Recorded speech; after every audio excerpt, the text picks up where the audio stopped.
നമ്മൾ കാത്തിരിക്കുന്നത് അടുത്ത ഘട്ടത്തിലേക്കാണ്. എന്താണ് അവിടെ നടക്കാൻ പോകുന്നത് എന്ന് അക്ഷമരായി നമ്മൾ കാത്തിരിക്കുകയാണ്. നമുക്ക് ക്ഷമയില്ല. സുനിത വില്യംസ് പുറത്തേക്ക് വരട്ടെ എന്ന് നമ്മൾ പ്രതീക്ഷിക്കുന്നു. ഞാനടക്കമുള്ള ആൾക്കാർ അതിനായി കാത്തിരിക്കുകയാണ്. പ്രേക്ഷകർ കാത്തിരിക്കുന്നു. ലോകം കാത്തിരിക്കുകയാണ്. പ്രത്യേകിച്ചും ഇന്ത്യയിൽ നേരത്തെ വിഷ്ണു പറഞ്ഞതുപോലെ ഇന്ത്യയുടെ പല സംസ്ഥാനങ്ങളിലും ഗുജറാത്തിലടക്കം അവിടെയാണ് കൂടുതലായുള്ളത്. പലരും കാത്തിരിക്കുകയാണ് സുനിത വില്യംസ് ഭൂമിയിലേക്ക് തിരികെ എത്തി അവരുടെ ആദ്യ ഫോട്ടോയ്ക്കോ ആദ്യ ദൃശ്യത്തിനുമായി. അത് ഇപ്പോൾ സംഭവിക്കുമോ എന്നൊരു ആകാംക്ഷ ഇങ്ങനെ കൂടുകയാണ്. They are waiting. എനിക്ക് തോന്നുന്ന crew members they are waiting. അവർക്ക് അവരുടെ വെയിറ്റിംഗ് ടൈം കൂടുതൽ. അങ്ങനെയെങ്കിൽ എനിക്ക് തോന്നുന്നു ഇവിടെ ആ വെസലിലേക്ക് അവരെ ഈ രീതിയിൽ തന്നെ മാറ്റും എന്നാണ്. ഈ കപ്പലിനകത്തേക്ക് അവരെ നടത്തിക്കൊണ്ടു പോകും എന്ന് എനിക്ക് തോന്നുന്നുണ്ട്. അവർ അല്ലാതെ ഈ എന്തുകൊണ്ടാണ് ഇങ്ങനെ വെയിറ്റ് ചെയ്യുന്നതെന്ന് എനിക്ക് മനസ്സിലാക്കാൻ കഴിയുന്നില്ല. കാരണം അതിനകത്തുള്ള കാര്യങ്ങളൊക്കെ എല്ലാം റിമൂവ് ചെയ്യേണ്ടതില്ല. സോ എക്സ്പേർട്സ് അവിടെ വെയിറ്റ് ചെയ്യുന്നുണ്ട്. ആ റിക്കവറി ടീമിൽ അവർക്ക് കൃത്യമായ നിർദ്ദേശങ്ങൾ ഉണ്ട്. ആ നിർദ്ദേശങ്ങൾക്കനുസരിച്ചാണ് അവരിപ്പോൾ അവിടെ കാത്തു നിൽക്കുന്നത്. നേരത്തെ കണ്ട ദൃശ്യങ്ങളിലേക്ക് ഒരിക്കൽ കൂടി നമ്മൾ ഫസ്റ്റ് ദൃശ്യമാണ്. ഇവർ വന്നതിന് ശേഷം ഭൂമിയിലേക്ക് എത്തിയ ശേഷം സംഭവിച്ച കാഴ്ചയാണിത്. അവർ കൈവീശി 4 പേരും അവരുടെ ഫേസിൽ കണ്ട വളരെ സന്തോഷം ഉള്ള മുഖങ്ങൾ 4 പേർക്കുമുണ്ട്. അവർ കൈവീശി അവരുടെ സന്തോഷം അറിയിക്കുന്നുമുണ്ട്. ഈ ഒരു ഫ്രെയിമിൽ തന്നെ നമുക്ക് പറയാം they are okay, they are completely okay. ആർക്കും പ്രശ്നങ്ങളില്ല, എല്ലാവർക്കും ഓക്കെയാണ്. എല്ലാവരും വളരെ എനിക്ക് തോന്നുന്നു ആദ്യ ആൾ പുറത്തേക്ക് ഇറങ്ങുന്നുണ്ട്. ഒരു ക്ലോസ് വിഷ്വൽ നമുക്ക് ഒരുപക്ഷെ ലഭ്യമാകും. അങ്ങനെയെങ്കിൽ നമുക്കത് ഒരു ഫുൾ സ്ക്രീനിൽ കാണിക്കാം എന്ന് തോന്നുന്നു പ്രേക്ഷകരിലേക്ക്. ആദ്യ ഫുഡ് സ്റ്റെപ്പാണ്. അത് ആരായിരിക്കും എന്നറിയാനുള്ള ആകാംക്ഷയാണ്. നമുക്കതൊരു ഫുൾ ഫ്രെയിമിൽ നമുക്കത് കാണിക്കാം. ഫസ്റ്റ് ഫുഡ് സ്റ്റെപ്പ്, അതിൽ അവർക്ക് ബാലൻസ് കിട്ടുന്നുണ്ടോ എന്നൊക്കെയുള്ള കാര്യങ്ങൾ നമുക്ക് അറിയാൻ കഴിയും അല്പ സമയത്തിനകം. ആദ്യ ആസ്ട്രോനോട്ട് പുറത്തേക്ക് ഭൂമിയെ തൊടുന്നു. ഭൂമിയിലേക്ക് ആദ്യ കാൽവയ്പ്പാണ്. 9 മാസത്തെ ബഹിരാകാശ വാസത്തിന് ശേഷം എക്സ്പേർട്സിന്റെ സഹായത്തോടെ പുറത്തേക്ക് എത്തുന്നത് ആരാണ്? അവരെ താങ്ങിപ്പിടിച്ച് ഈ റിക്കവറി ടീമിന്റെ മെമ്പേഴ്സ് കൈയടിച്ചവരെ വരവേൽക്കുന്ന ഈ സ്പേസ് എക്സിന്റെ ടീം മെമ്പേഴ്സിനെ നമുക്കവിടെ കാണാം. നിക് ഹേഗ് ആണെന്നാണ് ഞാൻ മനസ്സിലാക്കുന്നത്. Nick Hague, commander of the crew 9 Dragon. The commander Nick Hague ആണെന്നാണ് ഞാൻ മനസ്സിലാക്കുന്നത്. നിക് ഹേഗ് കൈവീശി കാണിക്കുന്നു. Everything is okay, no problem. It's Nick Hague, the commander of the team. അദ്ദേഹം പുറത്തേക്ക് എത്തിക്കഴിഞ്ഞു. സുനിത ആയിരിക്കുമോ നെക്സ്റ്റ് എന്ന് നമ്മൾ കാത്തിരുന്ന് കാണുന്നു. അടുത്തത് സുനിത ആവട്ടെ എന്ന് നമ്മൾ പ്രതീക്ഷിക്കുകയാണ്. Being the veteran of the team, being the most senior person the team, അത് സുനിത വില്യംസ് ആവട്ടെ എന്ന് നമ്മൾ പ്രതീക്ഷിക്കുകയാണ്. അടുത്തയാൾ, ആദ്യ ആൾ പോയി കഴിഞ്ഞു. ആൾക്ക് യാതൊരുവിധ ആരോഗ്യ പ്രശ്നങ്ങളുമില്ല, സ്റ്റേബിളാണ്, നോ അതർ ഇഷ്യൂസ്. നമ്മൾ കാത്തിരിക്കുന്ന സുനിത വില്യംസിന്റെ മുഖം കാണാൻ വേണ്ടിയാണ്. നമ്മുടെ അഭിമാനം, ഇന്ത്യൻ വംശജ എന്ന നിലയിൽ നമ്മുടെ അഭിമാനം സുനിത വില്യംസ്. ഏറ്റവും കൂടുതൽ നേരം ബഹിരാകാശത്ത് നടന്ന ബഹിരാകാശ സഞ്ചാരി ആര് എന്ന ചോദ്യത്തിന് ഇനി PSC ചോദ്യത്തിൽ പോലും നമുക്ക് ഉത്തരമെഴുതാം. സുനിത വില്യംസ്, നമ്മുടെ ഇന്ത്യയുടെ അഭിമാനം. ആ 63 മണിക്കൂറും 20 മിനിറ്റും എന്നവരുടെ ചരിത്ര റെക്കോർഡ് അല്ലെങ്കിൽ ചരിത്ര നടത്തം അത് പൂർത്തിയാക്കിയാണ് ഈ തന്റെ മൂന്നാം ദൗത്യത്തിൽ അവർ മടങ്ങി ഭൂമിയിലേക്ക് എത്തുന്നത്. ആദ്യ മടക്കം, ആദ്യമായി കാലെടുത്ത് പുറത്തേക്ക് വെക്കുന്ന ആ നിമിഷം, അത് 9 മാസത്തെ കാലത്തിന് ശേഷമാണെന്ന് പറയുമ്പോൾ അത് ഒരു നീണ്ട കാലഘട്ടമാണ്. പെഗ്ഗി വിറ്റ്സൺ എന്ന് പറയുന്ന മുൻ ഒരു അമേരിക്കയുടെ നാസയുടെ ആസ്ട്രോനട്ട് ഉണ്ട്. അവർക്കാണ് സുനിതയ്ക്ക് മുകളിൽ ഏറ്റവും കൂടുതൽ കാലം ബഹിരാകാശത്ത് തങ്ങിയ റെക്കോർഡുള്ളത്. 675 ദിവസം ആകെ.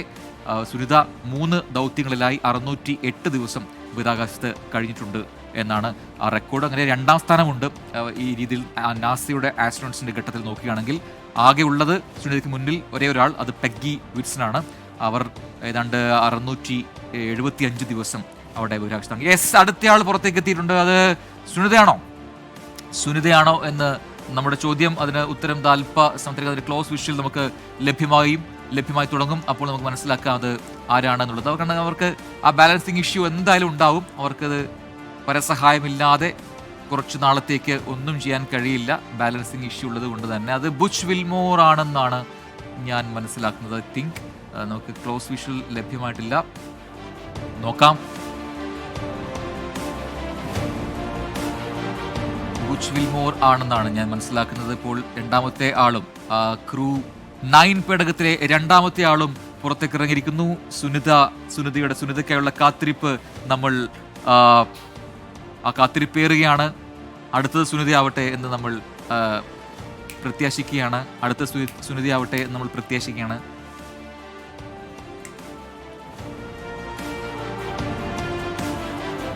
യെസ്,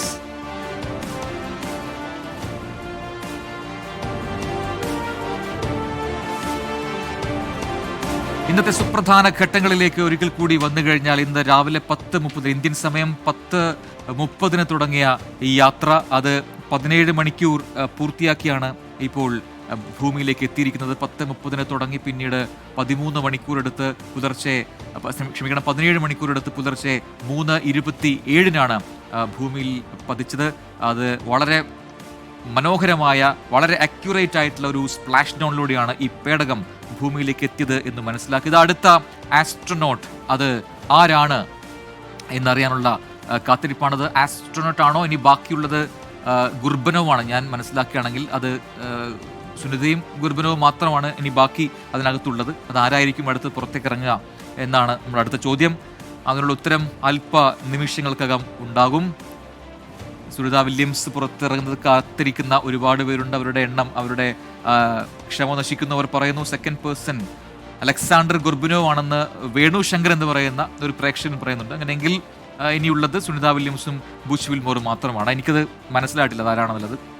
നമ്മുടെ പ്രേക്ഷകർ പറയുന്നു അലക്സാണ്ടർ ഗുർബിനോവ് ആണെന്ന് പറയുന്നുണ്ട്, റഷ്യക്കാരനാണെന്ന് പറയുന്നുണ്ട്. യെസ്, മേ ബി അതായിരിക്കണം. എനിക്ക് ആ ഇൻഫർമേഷൻ എനിക്ക് കിട്ടിയിട്ടില്ല. വിഷ്ണുനൊന്ന് ചെക്ക് ചെയ്യാം. വിഷ്ണു, രണ്ടാമത്തെ ആൾ അലക്സാണ്ടർ ബുർക്കിനോവ് ആണ് എന്നാണ് പ്രേക്ഷകർ പറയുന്നത്. Will check it, will confirm it. അപ്പോൾ എന്തായാലും അടുത്ത ആൾ ആരാണെന്ന് നോക്കാം. സുനിത വില്യംസ് നമുക്ക് കാണണം. അതാണ് നമ്മുടെ ഒരു ഏറ്റവും പ്രധാനപ്പെട്ട ഏറ്റവും വലിയ ആകാംക്ഷ. അത് അടുത്ത നിമിഷത്തിൽ ഉണ്ടാകും എന്ന് പ്രതീക്ഷിക്കുന്നു. സുനിത വില്യംസ് പുറത്തേക്ക് വരണം എന്ന് നമ്മൾ ആഗ്രഹിക്കുന്നു. കഴിഞ്ഞ കുറേ മിനിറ്റുകളായി ഇപ്പോൾ സ്റ്റുഡിയോ ക്ലോക്കിൽ സമയം 4:22 3:27 പേടകം സ്പ്ലാഷ് ഡൗൺ ചെയ്തത്. ഇപ്പോൾ കൺഫർമേഷൻ വരുന്നു. നേരത്തെ പ്രേക്ഷകൻ പറഞ്ഞത് ശരിയാണ്. അലക്സാണ്ടർ ഗുർബനോവ് റഷ്യക്കാരനായ ആ കോസ്മോനോട്ടാണ് രണ്ടാമതിറങ്ങിയാൾ. അങ്ങനെയെങ്കിൽ ഇനിയിപ്പോൾ ബാക്കി ഉള്ളത് നമ്മുടെ 2 പേർ, അതായത് 9 മാസം ബഹിരാകാശ നിലയത്തിൽ. യെസ് പുറത്തേക്ക് സുനിത വില്യംസ് ഇതാ അങ്ങനെ മദർത്തിലേക്ക് തിരികെ സുനിത വില്യംസിനെ പുറത്തേക്ക് എത്തിച്ചിരിക്കുകയാണ്. അങ്ങനെ എക്സ്പേർട്സിന്റെ സഹായത്തോടെ അവർ താങ്ങിപ്പിടിച്ച് സുനിത വില്യംസിനെ ഇതാ ഭൂമിയിലേക്ക് തിരികെ വെൽക്കം ചെയ്യുന്നു. അവരെ ഒരു സ്ട്രക്ചറിൽ പുറത്തേക്ക് കൊണ്ടുപോവുകയാണ്. പുറത്തേക്ക് മീൻസ് ഷിപ്പിനകത്തേക്ക് കൊണ്ടുപോവുകയാണ്. ഇനിയാണ് അവരെ ഹ്യൂസ്റ്റണിലേക്ക് കൊണ്ടുപോവുക. ആദ്യ അവരുടെ പ്രതികരണം, അവരുടെ മുഖത്ത് അവരെ കൈവീശി അവരുടെ സന്തോഷം എല്ലാവരുമായി പങ്കുവെക്കുന്ന കാഴ്ച, സുന്ദരമായ കാഴ്ച. അങ്ങനെ സുനിത വില്യംസ് പുറത്ത് ഇറങ്ങിയിരിക്കുന്നു, ഭൂമിയെ തൊട്ടിരിക്കുന്നു. അവർക്ക് മറ്റാരോഗ്യ പ്രശ്നങ്ങളില്ല. ഫസ്റ്റ് ഫ്രെയിമിൽ എവറിത്തിങ് ഈസ് ഓക്കെ. അവർ വളരെ സന്തോഷവതിയായി കാണപ്പെട്ടു. അങ്ങനെ സുനിത വില്യംസ് എന്ന നമ്മുടെ അഭിമാനം, ഇന്ത്യയുടെ അഭിമാനം പുറത്തേക്ക് എത്തിയിരിക്കുന്നു. ഏറ്റവും ഒടുവിൽ ബുച്ച് വിൽമോർ എന്ന മറ്റൊരു എക്സ്പേർട്ട് സുനിതയ്ക്കൊപ്പം ഈ മിഷനിൽ പങ്കെടുത്ത, ഈ എക്സ്റ്റൻഡഡ് മിഷനിൽ പങ്കെടുത്ത മറ്റൊരാൾ ബുച്ച് വിൽമോറാണ്. ഇതാ ബുച്ച് വിൽമോറും പുറത്തേക്ക് എത്തുന്നതോടുകൂടി ഈ 4 പേരും പുറത്തേക്ക് എത്തുന്നു. ബുച്ച് വിൽമോറിനെ എഴുന്നേൽപ്പിക്കാനുള്ള ശ്രമം. Yes, Butch Wilmore is almost study. അദ്ദേഹത്തിന് സഹായം കിട്ടിയെങ്കിൽ അദ്ദേഹം ഒന്ന് സ്റ്റഡിയായി നിന്നു എന്നുള്ളതാണ്. അദ്ദേഹത്തിന്റെ ബാലൻസിങ് അങ്ങനെ പോയിട്ടില്ല എന്ന് മനസ്സിലാക്കുന്നത്. അതുകൊണ്ടാണ് നേരത്തെ ആവർത്തിച്ച് പറയുന്നു, ഇവരെല്ലാം എക്സ്പേർട്സ് ആണ്. He's very happy, he's very much happy. ആ രീതിയിലുള്ള പ്രതികരണം അദ്ദേഹത്തിന്റെ മുഖത്തിൽ നമുക്ക് വായിച്ചെടുക്കാം. അദ്ദേഹം ചിരിച്ച് എല്ലാവരോടും തംസപ്പ് കാണിച്ച് കൈവീശി കാണിച്ചാണ് അദ്ദേഹം ഇപ്പോൾ പുറത്തേക്ക് ആ സ്ട്രക്ചറിൽ മാറിയിരിക്കുന്നത്. ഇനിയിപ്പോൾ ഈ ഡ്രാഗൺ 9 പേടകം അത് അഭിമാന പേടകമായി മാറുന്ന കാഴ്ച. ഈ പേടകമാണ് കഴിഞ്ഞ 17 മണിക്കൂർ നേരം കൊണ്ട് ഈ 4 പേരെയും ബഹിരാകാശ നിലയത്തിൽ നിന്നും താഴെ ഭൂമിയിലേക്ക് എത്തിച്ചത്. ഇനിയുള്ളത് എത്രയും പെട്ടെന്ന് ഈ 4 പേരെയും ഹ്യൂസ്റ്റണിലേക്ക്, ജോൺസൺ സയന്റിഫിക് സെന്ററിലേക്ക് മാറ്റുക എന്നുള്ളതാണ്. ഹ്യൂസ്റ്റണിലെ നാസയുടെ സെന്ററിലേക്ക് മാറ്റുക എന്നുള്ളതാണ്. അവിടെയാണ് അവർക്ക് തുടർ പരിശോധനകളും ചികിത്സകളും ഒക്കെ ലഭ്യമാക്കുക. ഇപ്പോൾ നമുക്ക് മറ്റൊരു ആംഗിളിൽ നിന്നുള്ള ദൃശ്യം കൂടി ലഭ്യമാണ്. ഇപ്പോൾ വളരെ പ്രധാനപ്പെട്ട ചില മിഷൻസ് പൂർത്തിയാക്കി, ചില പരീക്ഷണങ്ങൾ പൂർത്തിയാക്കിയാണ് സുനിത വില്യംസും ബുച്ച് വിൽമോറും അടങ്ങുന്ന ഈ 4-അംഗ സംഘം ഇപ്പോൾ ഭൂമിയിലേക്ക് തിരികെ എത്തിയിരിക്കുന്നത്. ആദ്യം പുറത്തിറങ്ങിയത് ഈ ടീമിന്റെ മിഷന്റെ കമാൻഡറായിരുന്ന നിക്കി ഹേഗാണ്. അതിനുശേഷം അതിന് പിന്നാലെ റഷ്യക്കാരനായ കോസ്മോനോട്ട് അലക്സാണ്ടർ ഗുർബനോവ് ഇറങ്ങി. മൂന്നാമതായി നമ്മുടെ ഇന്ത്യയുടെ അഭിമാനം സുനിത വില്യംസ് പുറത്തേക്കിറങ്ങി. ഏറ്റവും ഒടുവിൽ പുറത്തേക്കിറങ്ങുന്നത് ബുച്ച് വിൽമോർ. അങ്ങനെ 4 പേരും ഭൂമിയുടെ മാറിൽ തൊട്ടിരിക്കുന്നു. ഭൂമിയുടെ അന്തരീക്ഷത്തിലേക്ക് അവർ എത്തിയിരിക്കുന്നു. ആ ഭൂമിയുടെ സുഖം അവർ അനുഭവിക്കുന്നു. ഇനിയുള്ളത് ഘട്ടം ഘട്ടമായി അവർ പൂർണ്ണമായും അവരുടെ പഴയ രീതിയിലേക്ക് അവർ തിരികെ എത്തണം. അതിനായുള്ള കാത്തിരിപ്പിലാണ് ഇനി അത് ആഴ്ചകളോളം ആ സമയം എടുക്കുമെന്നാണ് നമ്മൾ മനസ്സിലാക്കാൻ കഴിയുന്നത്. എന്തായാലും ഇനി ഏറ്റവും പ്രധാനപ്പെട്ട അടുത്ത ഒഫീഷ്യൽ കൺഫർമേഷൻ നൽകണമെങ്കിൽ അതൊരു പ്രസ് കോൺഫറൻസ് വിളിച്ചായിരിക്കും നാസ അറിയിക്കുക. ഇതാണ് ആ നിമിഷം സുനിത വില്യംസിനെ നമ്മൾ ഭൂമിയിൽ തിരികെ എത്തിക്കേണ്ട ആദ്യ ഫ്രെയിം.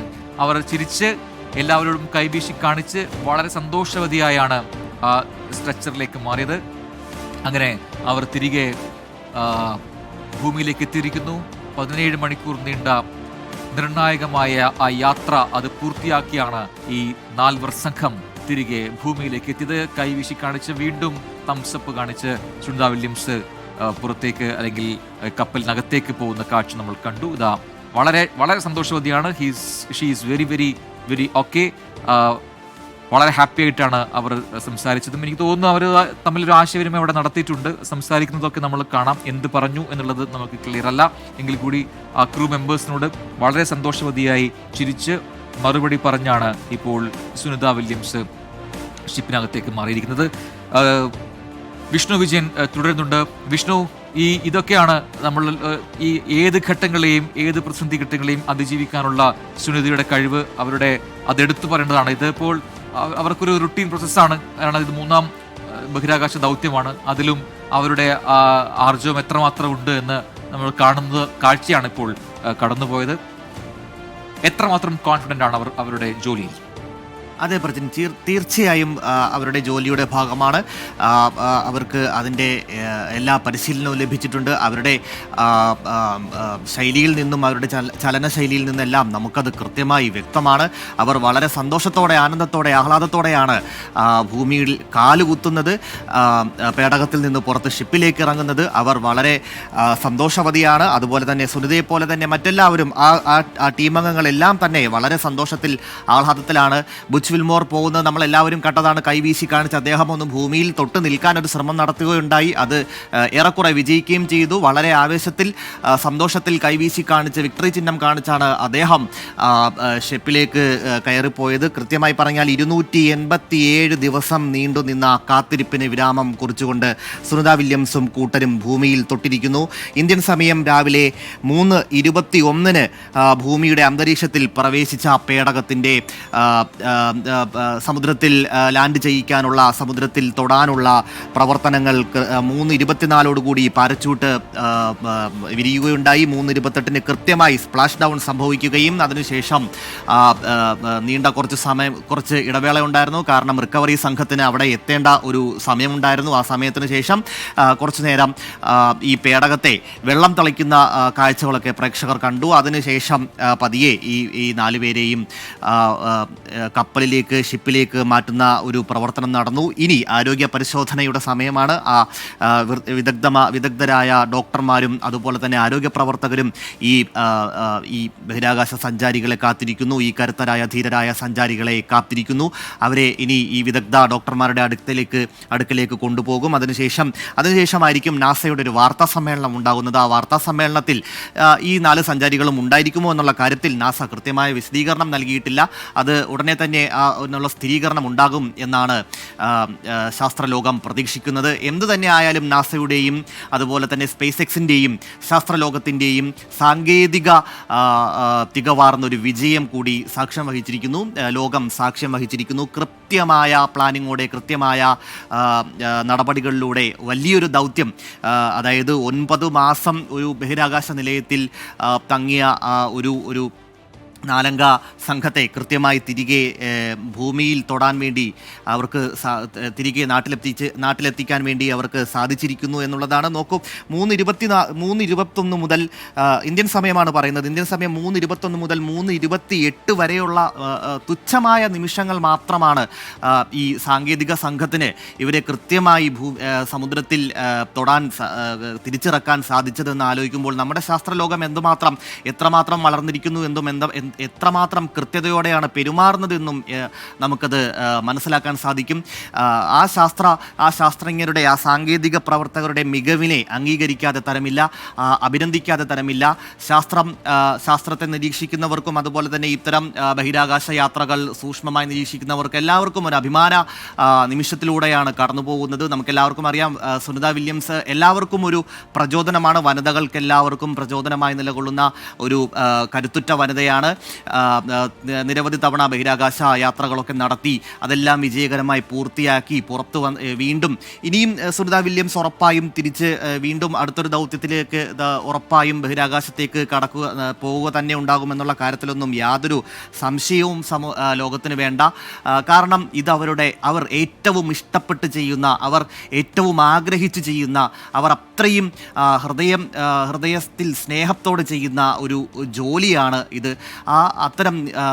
ആ ജോലി ഇനിയും തുടരും എന്ന് തന്നെയാണ് സുനിതയുടെയും സഹപ്രവർത്തകരുടെയും ഭാഗത്തിൽ നിന്നുള്ള ആദ്യത്തെ പ്രതികരണങ്ങളിൽ നിന്ന് നമുക്ക് മനസ്സിലാക്കാൻ സാധിക്കുന്നത്. വളരെ സന്തോഷത്തിലാണ് ലോകം. നമ്മൾ ആദ്യം കണ്ടതാണ് 24-ലൂടെ പ്രേക്ഷകർ ആദ്യം കണ്ടതാണ്. വളരെ ഗംഭീരമായിട്ടുള്ള ദൃശ്യങ്ങൾ ഞങ്ങൾ 24-ലൂടെ കാണിച്ചു തന്നതാണ്. ആ സൗന്ദര്യം, ആ ലാൻഡിംഗ് നടക്കുന്നതിൻ്റെ സൗന്ദര്യം എല്ലാം വ്യക്തമായി കാണിച്ചു തന്നതാണ്. പകൽ വെളിച്ചത്തിൽ ആ ദൃശ്യങ്ങൾ കാണാൻ സാധിച്ചു. ആ പാരച്ചൂട്ടുകൾ വിടർന്നതിൻ്റെയും അതുപോലെ തന്നെ വളരെ സാവധാനത്തിൽ ലാൻഡിംഗ് നടന്നതിൻ്റെയൊക്കെ വ്യക്തമായ ദൃശ്യങ്ങൾ കാണാൻ സാധിച്ചു. അതിനുശേഷം ഓരോ ചുവടായി എങ്ങനെയാണ് ഇവരെ ഷിപ്പിലേക്ക് മാറ്റുന്നത്, അതിനു വേണ്ടി എടുക്കുന്ന പ്രക്രിയകൾ എന്തെല്ലാമാണ്, അതിൻ്റെ നടപടിക്രമങ്ങൾ എങ്ങനെയാണ് എന്നൊക്കെ നമുക്ക് കാണാൻ സാധിച്ചു. എന്ത് തന്നെ ഇരുന്നാലും ശാസ്ത്രലോകത്തിന് ഒരു അത്ഭുതമായി, ശാസ്ത്രലോകത്തിന് പുത്തൻ പ്രതീക്ഷകൾ സമ്മാനിച്ചുകൊണ്ട് സുനിത വില്യംസിൻ്റെയും സംഘത്തിൻ്റെയും തിരിച്ചുവരവ് ഗംഭീരമായിരിക്കുന്നു. പ്രജിൻ, യെസ്, നേരത്തെ നമ്മൾ ഡോൾഫിൻസിന്റെ കാര്യം പറഞ്ഞിരുന്നു. അതിലൊരു കൺഫർമേഷൻ കിട്ടിയിട്ടുണ്ട് വിഷ്ണു. അത് ഡോൾഫിൻസ് തന്നെയായിരുന്നു. അതായത് ഈ പേടകം വന്ന് സ്പ്ലാഷ് ഡൗൺ ചെയ്ത സമയത്ത് ഇത് എന്താണ് എന്നറിയാനാണെന്ന് തോന്നുന്നു. ആ പേടകത്തിന്, നമ്മുടെ ക്രൂ 9 ഡ്രാഗൺ പേടകത്തിന് ചുറ്റും ഒരു കൂട്ടം ഡോൾഫിൻസ് വന്ന് വട്ടം കറങ്ങുന്നുണ്ടായിരുന്നു. ആ കാഴ്ച ഇപ്പോൾ സ്പേസ് എക്സ് തന്നെ അവരുടെ എക്സ് ഹാൻഡിൽ കുറിച്ചിട്ടുണ്ട്, എക്സ് ഹാൻഡിൽ പങ്കുവച്ചിട്ടുണ്ട്. മറ്റ് അന്താരാഷ്ട്ര മാധ്യമങ്ങളെല്ലാം തന്നെ ആ മനോഹരമായ ദൃശ്യം പങ്കുവച്ചിട്ടുണ്ട്. നമുക്കും അത് അല്പസമയത്തിനകം പ്രേക്ഷകരെ കാണിക്കാൻ കഴിയുമെന്ന് പ്രതീക്ഷിക്കുന്നു. ഡോൾഫിൻസ് ഈ സ്പ്ലാഷ് ഡൗൺ ചെയ്ത് വന്ന് എനിക്ക് തോന്നുന്നു ഈ ക്രൂ, നമ്മുടെ റിക്കവറി ടീം എത്തുന്നതിന് മുൻപേ തന്നെ ആദ്യം ഈ പേടകത്തിനടുത്തേക്ക് എത്തിയത് ആ ഡോൾഫിൻസ് കൂട്ടമാണ് എന്നാണ് ഞാൻ മനസ്സിലാക്കുന്നത്. ഏറ്റവും പുതിയ മറ്റു വിവരങ്ങൾ കൂടി ഇപ്പോൾ പുറത്തുവരുന്നു. എവിടേക്കാണ് ഇപ്പോൾ ഇവരെ കൊണ്ടുപോയത് എന്നൊരു കുറേ പ്രേക്ഷകർ ചോദിക്കുന്നുണ്ട്.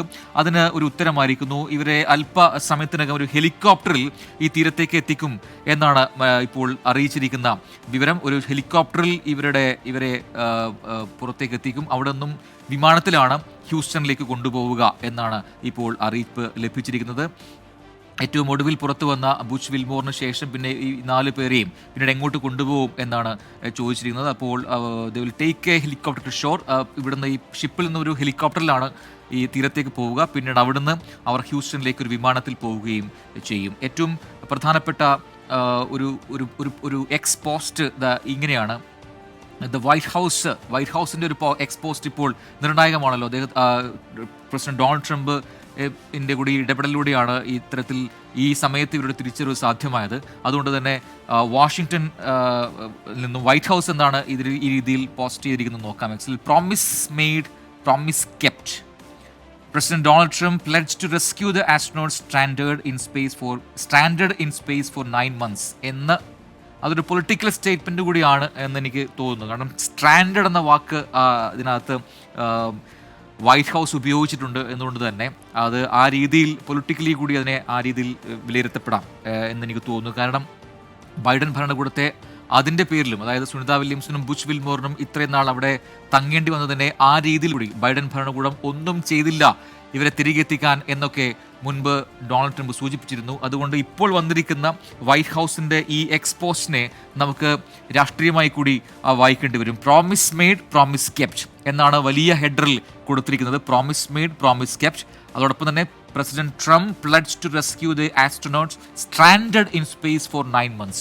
9 മാസക്കാലമായി അന്താരാഷ്ട്ര ബഹിരാകാശ നിലയത്തിൽ കുടുങ്ങിക്കിടന്ന ആസ്ട്രോനോട്ട്സിനെ താഴെ എത്തിക്കുന്ന വാക്ക്, അവരെ കൊണ്ടുവരുമെന്ന് പറയുന്ന വാക്ക് ഡൊണാൾഡ് ട്രംപ് പാലിച്ചു എന്ന ഒരു പൊളിറ്റിക്കൽ സ്റ്റേറ്റ്മെന്റ് എന്ന് തന്നെ വിളിക്കാം. അതിപ്പോൾ വൈറ്റ് ഹൗസിന്റെ ഭാഗത്തുനിന്നും എക്സ്പോസ്റ്റിൽ ഉണ്ടായിട്ടുണ്ട് എന്ന് ഞാൻ മനസ്സിലാക്കുന്നു. എന്തായാലും ഇപ്പോൾ ഇനി എന്താണ് അടുത്ത ഘട്ടമെന്ന് പലരും ചോദിക്കുന്നുണ്ട്. സുനിതയും നമ്മുടെ ബുഷ് വിൽമോറും ഒക്കെ എങ്ങോട്ട് ആണ് പോയത് എന്നതിന് ഉത്തരം ഞാൻ നേരത്തെ പറഞ്ഞു കഴിഞ്ഞു. അവരൊരു ഹെലികോപ്റ്ററിലേക്ക് അവരെ മാറ്റി. ആ ഹെലികോപ്റ്ററിൽ തീരത്തേക്ക് എത്തിക്കും, ഫ്ലോറിഡയിലേക്ക് എത്തിക്കും. ഫ്ലോറിഡയിൽ നിന്നും ഒരു വിമാനത്തിൽ ഹ്യൂസ്റ്റണിലേക്ക്, നാസയുടെ സെൻട്രലിലേക്ക് കൊണ്ടുപോകും. അവിടെയാണ് തുടർ പരിശോധനകളും ഒക്കെ ഉണ്ടാവുക എന്ന് മനസ്സിലാക്കുന്നു. എന്തെങ്കിലും ആരോഗ്യ പ്രശ്നങ്ങളൊക്കെ പ്രാഥമികമായി ഉണ്ടെങ്കിൽ അത് പരിഹരിച്ച് പിന്നീട് വിദഗ്ധമായ ടെസ്റ്റുകൾക്ക് ഇവരെ വിധേയമാക്കുകയും ചെയ്യും. പതിയെ മാത്രമായിരിക്കും പഴയ രീതിയിലേക്ക്, അതായത് ഭൂമിയുടെ അന്തരീക്ഷവുമായി താതാമ്യം പ്രാപിച്ച് ഒപ്പം തന്നെ ഇവിടുത്തെ ഗ്രാവിറ്റേഷണൽ ഫോഴ്സുമായി ഓക്കെ ആവുന്ന ഒരു ഘട്ടത്തിലേക്ക് ഇവർ വരിക എന്നുകൂടി പ്രേക്ഷകർ ഒരിക്കൽ കൂടി മനസ്സിലേക്ക് അത് കൊണ്ടുവരിക. പെട്ടെന്ന് ഇവർ മാധ്യമങ്ങളോട് വന്ന് സംസാരിക്കുക, അതൊന്നും നമ്മൾ പ്രതീക്ഷിക്കരുത്. അതിന് ദിവസങ്ങളോ ആഴ്ചകളോ എടുത്തേക്കാം. എന്തായാലും ഏത് ടീം മടങ്ങി വന്നാലും നാസ അവരെ മാധ്യമങ്ങൾക്ക് മുന്നിൽ അവതരിപ്പിക്കാറുണ്ട്. അവരോട് ചോദ്യങ്ങൾ നേരിട്ട് ചോദിക്കാനുള്ള അവസരം മാധ്യമപ്രവർത്തകർക്ക് ഉണ്ടാകാറുമുണ്ട്. അങ്ങനെ ലോകത്തെമ്പാടുമുള്ള ഈ ശാസ്ത്രകുതികളായ ആൾക്കാരോട് അവർക്ക് സംവദിക്കാനുള്ള അവസരമൊക്കെ ഉണ്ടാകും. എന്തായാലും ഇന്ന് നാസ ഒരു പ്രസ് കോൺഫറൻസ് വിളിച്ചിട്ടുണ്ട്. ആ പ്രസ് കോൺഫറൻസിൽ ഈ പറയുന്ന ക്രൂ മെമ്പേഴ്സ് ഇല്ല. അതിന് പകരം ഈ മിഷന്റെ ഭാഗമായി പ്രവർത്തിച്ചവരുണ്ടാകും എന്നാണ് ഇപ്പോൾ നാസ അറിയിക്കുന്നത്. അങ്ങനെ ഘട്ടം ഘട്ടമായി കഴിഞ്ഞ 17 മണിക്കൂറും പിന്നീട് 18 മണിക്കൂറായിരിക്കുന്നു 10:30 മുതൽ നോക്കുകയാണെങ്കിൽ. അങ്ങനെ രാവിലെ 10:30 തുടങ്ങിയ യാത്ര അത് 17-ാം മണിക്കൂറിൽ വളരെ ആക്യുറേറ്റ് ആയിട്ട് സ്പ്ലാഷ് ഡൗൺ ചെയ്ത് പൂർത്തിയാക്കി. ഇപ്പോൾ ഈ ക്രൂ മെമ്പേഴ്സിനെ ഇപ്പോൾ തിരികെ ഹ്യൂസ്റ്റണിലേക്ക് എത്തിക്കാനുള്ള നടപടികളിലേക്ക് കടന്നിരിക്കുന്നു. എത്ര കൃത്യമായാണ്, എത്ര എക്സ്പേർട്ടോടെയാണ് ഈ റിക്കവറി ടീം ഇവിടെ പ്രവർത്തിച്ചത് എന്ന് കൂടി എടുത്തു പറയേണ്ട കാര്യമാണ്. ഓരോരുത്തർക്കും ചെയ്യേണ്ട ദൗത്യം എന്താണ്, ജോലി എന്താണെന്ന് നേരത്തെ നിർവചിക്കപ്പെട്ടിരുന്നു, അസൈൻ ചെയ്യപ്പെട്ടിരുന്നു. അതനുസരിച്ച് ആദ്യം എത്തിയത് ഈ ബോട്ടിലെ ടീമാണ്, ബോട്ടിലെ റിക്കവറി ടീമാണ്. അവർക്ക് പ്രത്യേകം വെറ്റ് സ്യൂട്ട് ഉണ്ടായിരുന്നു, ബ്ലാക്ക് വെറ്റ് സ്യൂട്ട്, ഒപ്പം തന്നെ ഗ്രീൻ ഹെൽമെറ്റ്. ഇത് ധരിച്ചാണ് അവർ പേടകത്തിനടുത്തേക്ക് എത്തിയത്. ആ കാഴ്ച നമ്മൾ കണ്ടതാണ്. പിന്നീട് പേടകത്തിലേക്ക് വലിഞ്ഞു കയറി അവിടെ റോപ്പ് ഉപയോഗിച്ച് ബന്ധിച്ചു. പിന്നീട് അതിനെ ഒരു ബോട്ട് ഉപയോഗിച്ച് വലിച്ച് ഈ ഷിപ്പിനടുത്തേക്ക്, ഈ വെസലിനടുത്തേക്ക്, ഷിപ്പ് എന്ന് പറയാൻ സാധിക്കുമെന്നല്ല, ഒരു വെസൽ എന്ന് പറയാം, ഈ വെസലിനടുത്തേക്ക് എത്തിച്ചു. റിക്കവറി വെസൽ എന്നാണ് പറയുക. സ്പേസ് എക്സിന്റെ സ്പെഷ്യൽ ഡിസൈനിലുള്ള ഒരു റിക്കവറി വെസലാണത്. അവിടെ നിന്നും യന്ത്ര സംവിധാനത്തിന്റെ സഹായത്തോടു കൂടി ഈ പേടകത്തെ ലിഫ്റ്റ് ചെയ്തിട്ടാണ്, കടലിൽ നിന്നും ഉയർത്തിയാണ് ഈ പ്ലാറ്റ്ഫോമിലേക്ക് എത്തിച്ചത് ഈ വെസലിനകത്തെ.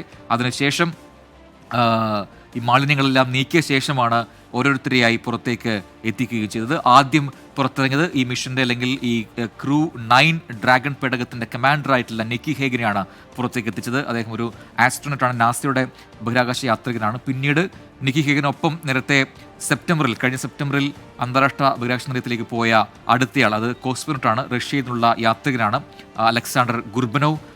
അദ്ദേഹമാണ് രണ്ടാമത് പുറത്തിറങ്ങിയത്. പിന്നെ മൂന്നാമതായിട്ടാണ് നമ്മളെല്ലാം കാത്തിരുന്ന ഇന്ത്യൻ വംശജയായ നാസയുടെ ആസ്ട്രോനോട്ട് സുനിത വില്യംസ് പുറത്തിറങ്ങിയത്. ഏറ്റവും ഒടുവിലായി ബുഷ് വിൽമോർ, നാസയുടെ ആസ്ട്രോനോട്ടാണ്. അങ്ങനെ പുറത്തേക്ക് ഇറങ്ങുന്ന കാഴ്ച നമ്മൾ കണ്ടു. അങ്ങനെ 4 പേരും സുരക്ഷിതമായി താഴെ ഇറങ്ങുന്നു. പിന്നീട് അവരെ ഇപ്പോൾ ഒരു ഹെലികോപ്റ്ററിൽ തീരത്തേക്ക് കൊണ്ടുപോയിട്ടുണ്ട്. അവിടെ നിന്നും ഒരു വിമാനത്തിലേറി അവർ ഹ്യൂസ്റ്റണിലേക്ക് യാത്ര തിരിക്കും. പിന്നീടുള്ളതെല്ലാം നേരത്തെ പറഞ്ഞതുപോലെ വിദഗ്ധമായ ആരോഗ്യ പരിശോധനകളൊക്കെ ഉണ്ടാവുകയും ചെയ്യും. ആ ദൃശ്യങ്ങളിലേക്ക് ഒരിക്കൽ കൂടി.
യെസ്, ഫയാസ് അഹമ്മദ് എന്ന് പറയുന്നൊരു പ്രേക്ഷകൻ നമ്മുടെ കമന്റ് ബോക്സിൽ ഇങ്ങനെ കുറിക്കുന്നു, നല്ലൊരു ഫുഡ് കൊടുക്കുക അവർക്ക് എന്ന് പറയുന്നു. ഫയാസ്, അവർക്ക് ഫുഡ് ഒക്കെ കൊടുത്തു തുടങ്ങാൻ സമയമെടുക്കും എന്നറിയുക. കാരണം കഴിഞ്ഞ 9 മാസക്കാലം അവർ തിന്നുകൊണ്ടിരുന്നത്, അവർ കഴിച്ചുകൊണ്ടിരുന്നത് സ്പേസിൽ ഉപയോഗിക്കാൻ കഴിയുന്ന ഫുഡ് ഐറ്റംസ് മാത്രമാണ്. അപ്പോൾ പെട്ടെന്ന് നമ്മുടെ സാധാരണഗതിയിലുള്ള ഭക്ഷണ പദാർത്ഥമൊക്കെ അവർക്ക് കഴിച്ചു തുടങ്ങാൻ പ്രയാസമായിരിക്കും. അതിനൊക്കെ സമയമെടുക്കും. ആ ഘട്ടങ്ങളിലൂടെയൊക്കെ ഇനി അവർക്ക് പോകേണ്ടതുണ്ട്. പക്ഷേ അതായത് ഇപ്പോൾ ഭൂമിയിലെത്തിയ ശേഷവും അവർക്ക് മുന്നിലുള്ള പ്രതിസന്ധികൾ തീരുന്നില്ല. അത് ഒക്കെ ഘട്ടം ഘട്ടമായി പൂർത്തിയാക്കി പഴയ ജീവിതത്തിലേക്ക് മടങ്ങിയെത്തുകയും ചെയ്യും. ഇതാ ഒരിക്കൽ കൂടി കഴിഞ്ഞ മണിക്കൂറിൽ സംഭവിച്ചത് എന്താണ്, എങ്ങനെയാണ് ഈ പേടകം ഭൂമിയുടെ അന്തരീക്ഷത്തിലേക്ക് പ്രവേശിച്ചത് എന്ന് കാണിക്കുന്ന ദൃശ്യങ്ങളിലേക്ക് ഒരിക്കൽ കൂടി നമ്മൾ തിരിച്ചു പോവുകയാണ്. ഇപ്പോൾ പ്രേക്ഷകർ കാണുന്നത് ഇതിൻ്റെ ആ സിലിണ്ടറിക്കൽ ഭാഗം മാത്രമാണ്. മറ്റേ ഭാഗം വേർപെട്ടു പോയ ശേഷം, അതായത് ഈ പേടകത്തിൻ്റെ സിലിണ്ടറിക്കൽ ഭാഗത്ത് മാത്രമാണ് ഭൂമിയിലേക്ക് തിരികെ എത്തിയത് എന്ന് നമുക്കറിയാം. ആ പേടകം താഴേക്ക് പതിക്കുന്ന രംഗമാണ്, അതിൻ്റെ വീഡിയോ ആണ് ഇപ്പോൾ പ്രേക്ഷകർ കാണുന്നത്.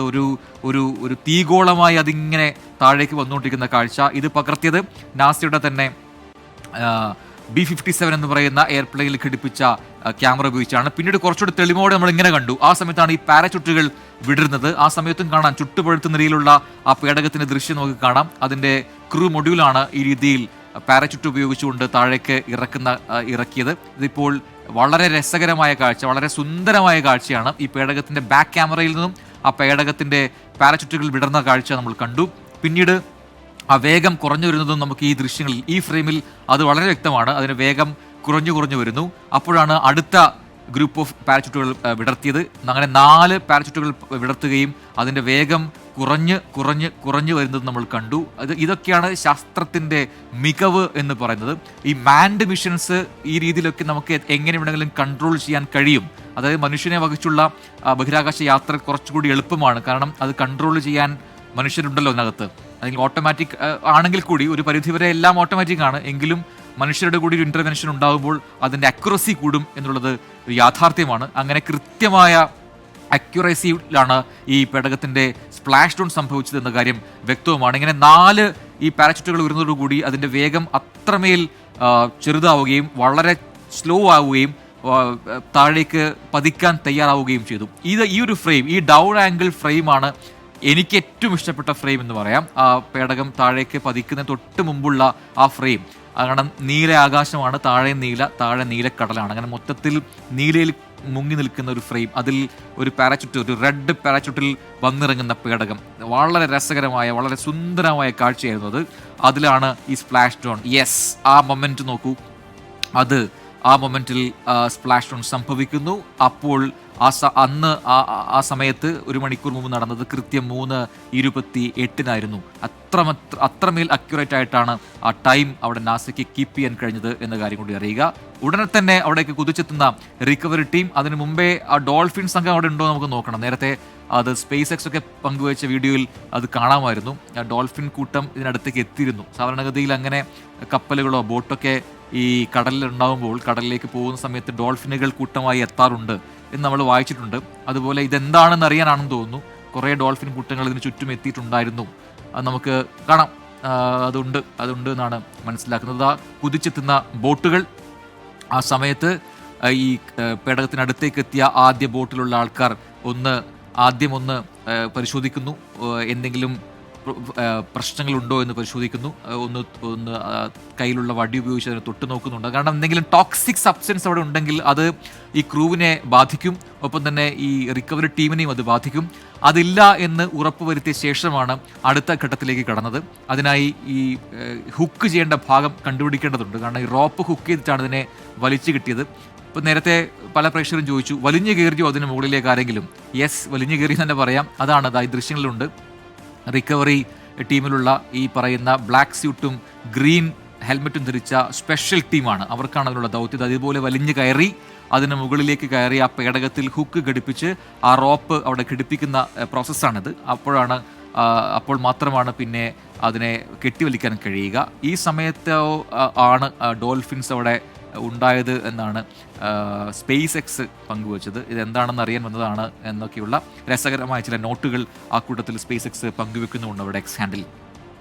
യെസ്, പിന്നീട് അതിനെ ബോട്ട് ഉപയോഗിച്ച് അതിനെ കെട്ടിവലിച്ച് ആ വെസലിനകത്തേക്ക്, റിക്കവറി വെസലിനടുത്തേക്ക് എത്തിക്കുന്ന കാഴ്ച നമ്മൾ കണ്ടു. ഇത് ഈ രീതിയിൽ തന്നെയായിരുന്നു. ആ സമയത്തൊക്കെ തന്നെ ആസ്ട്രോനട്സായ 4 പേരും ഇതിനകത്ത് തുടരുന്നുണ്ടായിരുന്നു എന്ന കാര്യം പ്രേക്ഷകർ ഓർക്കുക. പിന്നീട് ഈ രീതിയിൽ ബോട്ട് ഉപയോഗിച്ച് ആ വെസലിനടുത്തേക്ക് ഈ പേടകത്തെ അടുപ്പിക്കുന്ന കാഴ്ച നമ്മൾ കണ്ടു. അപ്പോഴെല്ലാം നമ്മൾ ഇവരുടെ ദൃശ്യങ്ങൾ കാണാൻ, ഇവരുടെ ആദ്യ ദൃശ്യങ്ങൾ കാണാൻ ഇങ്ങനെ കാത്തിരിക്കുക. ഇതാണ് ആ ഡോൾഫിൻ കൂട്ടം ആ സമയത്താണ് എത്തിയത്. യെസ്, അപ്പുറത്തേക്ക് കുറേ ഡോൾഫിൻസ് ഉണ്ട്. ശരിയാണത്. ഈ ഫ്രെയിം അത് ശരിവെക്കുന്നു. ഒരുപാട് ഡോൾഫിൻസ്, 1, 2, 3 അല്ല, ഒരുപാട് ഡോൾഫിൻസ് അതിന് ചുറ്റും നീന്തി തുടിക്കുന്ന നമുക്ക് കാണാം. അങ്ങനെ അതിനെയും രസകരമായിട്ടൊക്കെ തന്നെ കുറേ ശാസ്ത്ര ലേഖകരും ഒപ്പം സ്പേസ് എക്സിൻ്റെ ടീമും തന്നെ അതിനെ ആ രീതിയിൽ വിശേഷിപ്പിക്കുന്നുണ്ട്. ഇതാണ് പിന്നീട് നമ്മൾ കണ്ട കാഴ്ച. അവിടെയും കുറച്ച് ഡോൾഫിൻസിനൊക്കെ കാണാം. പക്ഷേ ഇത് ആ വെസലിനടുത്തേക്ക് എത്തിച്ച ശേഷം വെസലിലെ ആ യന്ത്ര സംവിധാനം ഉപയോഗിച്ചുകൊണ്ട് അതിനെ ലിഫ്റ്റ് ചെയ്യുന്ന പ്രോസസ്സാണ്. അതിനെ ലിഫ്റ്റ് ചെയ്ത് അതിനെ ഉയർത്തി, സമുദ്രത്തിൽ നിന്നും ഉയർത്തി ഈ റിക്കവറി വെസലിൻ്റെ പ്ലാറ്റ്ഫോമിലേക്ക് മാറ്റുന്ന പ്രോസസ്സാണ് പിന്നീട് നടന്നത്. ഇതിൻ്റെ മറ്റൊരു ആംഗിളിൽ അത് നമ്മൾ നേരത്തെ കണ്ടതാണ്. ഒരിക്കൽ കൂടി ആ ദൃശ്യങ്ങളിൽ പ്രേക്ഷകരെ കാണിക്കുകയാണ്. ഈ രീതിയിലാണ് ആ പേടകത്തെ ലിഫ്റ്റപ്പ് ചെയ്ത് അതിനെ ഈ വെസലിലെ ഈ പ്രത്യേകം ഒരുക്കിയിരിക്കുന്ന ആ തട്ടിലേക്ക് അതിനെ എത്തിച്ചത്. ഈ സമയത്ത് അതിൻ്റെ പൂർണ്ണമായി ആ പേടകത്തിൻ്റെ നോക്കുക, ഇത്ര സൈസുള്ള ഒരു പേടകത്തിൽ, അല്ലെങ്കിൽ ഇതിൻ്റെ ഈ ക്രൂ മൊഡ്യൂളിൽ, ഈ ക്യാപ്സ്യൂളിനകത്ത് 4 പേർ കഴിഞ്ഞ 17 മണിക്കൂർ നേരം ഒരൊറ്റ ഇരിപ്പാണ്, ഒരൊറ്റ പൊസിഷൻ. കാരണം 4 ചെയറുകൾ നമ്മൾ കണ്ടതാണ്. ഒരു സ്പെഷ്യൽ സീറ്റിംഗ് ആണ്. ആ സീറ്റിംഗ് അവരെ ബന്ധിപ്പിച്ചിട്ടുണ്ടായിരുന്നു. അങ്ങനെ കഴിഞ്ഞിട്ടാണ് ഈ 17 മണിക്കൂർ യാത്ര. ഒന്ന് ആലോചിച്ച് നോക്കുക. ആ സമയത്ത് അവർക്ക് 17 മണിക്കൂർ മുമ്പ് ഭൂമിയിലേക്ക് പ്രവേശിക്കുന്നതിന് തൊട്ട് മുമ്പ് അവർ ഈ ഭൂമിയെ വലം വയ്ക്കുകയായിരുന്നു. ഇന്റർനാഷണൽ സ്പേസ് സ്റ്റേഷനൊപ്പം അതേ പാതയിൽ വലം വയ്ക്കുകയായിരുന്നു. ആ സമയത്തൊക്കെ അവർക്ക് ഉറങ്ങാനും വിശ്രമിക്കാനും ഒക്കെയുള്ള സമയമായിരുന്നു. ആ സമയത്ത് വേണമെങ്കിൽ അവർക്ക് അവരുടെ സ്യൂട്ടുകൾ ലൂസൺ ചെയ്യാനുള്ള അനുവാദം ഉണ്ടായിരുന്നു. അങ്ങനെ ആ സമയമൊക്കെ കഴിഞ്ഞ് ഭൂമിയിലേക്ക് പ്രവേശിക്കുന്ന സമയത്താണ് വീണ്ടും സ്യൂട്ട്സൊക്കെ ഒന്നുകൂടി റീചെക്ക് ചെയ്ത് അവർ അതിനായി തയ്യാറെടുക്കുകയും ചെയ്തത്. പിന്നീട് നമ്മൾ കണ്ടതാണ് ഇതിൻ്റെ മാലിന്യങ്ങളൊക്കെ നീക്കി പിന്നീട് ഓരോരുത്തരെയും പുറത്തേക്ക് എത്തിക്കുന്ന ആ സുന്ദരമായ കാഴ്ച നമ്മൾ കണ്ടു. അതിലേക്ക് ഒന്നുകൂടി പോകാം. ഈ ടീമിനെ ഓരോന്നോരോന്നായി പുറത്തേക്ക് എത്തിക്കുന്ന കാഴ്ച. അതിനു മുമ്പ് ഈ രീതിയിൽ അതിൻ്റെ ഡോർ ഓപ്പൺ ചെയ്യാൻ, ആ ഡോറ് അതിലുള്ള മാലിന്യങ്ങളൊക്കെ വെള്ളം ഉപയോഗിച്ച് കഴുകുന്ന നമ്മൾ കണ്ടതാണ്. ആ ഹീറ്റുള്ള സമയത്ത് അവിടെ കത്തി മാറിയ ഭാഗങ്ങളൊക്കെ തന്നെ വെള്ളം ഉപയോഗിച്ച് വെള്ളം ചീറ്റിച്ച് ഒന്നുകൂടി ഒന്ന് ക്ലിയർ ചെയ്ത് പിന്നീട് നമ്മൾ കണ്ടു. അതിൻ്റെ ഈ സൈഡ് ഡോർ ഓപ്പൺ ചെയ്യുന്ന കാഴ്ച നമ്മൾ കണ്ടു. ആ സൈഡ് ഡോർ വഴിയാണ് ഓരോരുത്തരുമായി പുറത്തേക്ക് ഇറങ്ങി വന്നത്. അങ്ങനെ ആദ്യം പുറത്തേക്ക് ഇറങ്ങിയത് ഞാൻ പ്രതീക്ഷിച്ചത് അതിൻ്റെ കമാൻഡർ എന്ന നിലയിൽ നിക്കി ഹേഗ് തന്നെ ആയിരിക്കും എന്നാണ്. അപ്പോൾ നിക്കി ഹേഗാണ് ആദ്യം പുറത്തേക്ക് ഇറങ്ങിയത്. പിന്നാലെ ഈ ക്രൂ 9 മിഷന്റെ ഭാഗമായി നേരത്തെ സെപ്റ്റംബറിൽ ഇതേ പേടകത്തിൽ മുകളിലോട്ട് പോയ, അതായത് ഇന്റർനാഷണൽ സ്പേസ് സ്റ്റേഷനിലേക്ക് പോയ രണ്ടാമത്തെ ആൾ, അത് റഷ്യയുടെ അലക്സാണ്ടർ ഗുർബനോവ് ആയിരുന്നു. അദ്ദേഹം പുറത്തേക്ക് ഇറങ്ങുന്നു. മൂന്നാമത് നമ്മളെല്ലാം കാത്തിരുന്ന ആ ആൾ സുനിത വില്യംസ് എന്ന അമേരിക്കൻ നാസയുടെ ബഹിരാകാശ യാത്രിക, ആസ്ട്രോനോട്ട്, ഒപ്പം ഇന്ത്യൻ വംശജ എന്ന നിലയിൽ നമ്മുടെ അഭിമാനമായ സുനിത വില്യംസിനെ നമ്മൾ കണ്ടു മൂന്നാമതായി. അങ്ങനെ ഏറ്റവും ഒടുവിൽ ബുഷ് വിൽമോർ കൂടി പുറത്തേക്ക് ഇറങ്ങിയതോടുകൂടി 4 പേരെയും വിജയകരമായി തിരികെ എത്തിക്കാൻ അങ്ങനെ സാധിച്ചു. അങ്ങനെ നാസയുടെയും സ്പേസ് എക്സിൻ്റെയും ഒരു ദൗത്യം കൂടി പൂർത്തിയാവുമ്പോൾ അത് മറ്റൊരു നാഴികക്കല്ലായി മാറുന്നത് എങ്ങനെ എന്ന് ചോദിച്ചു കഴിഞ്ഞാൽ സുനിത വില്യംസ് പുതിയ റെക്കോർഡുകൾ ഉണ്ടാക്കിയാണ് താഴേക്ക് എത്തിയിരിക്കുന്നത്.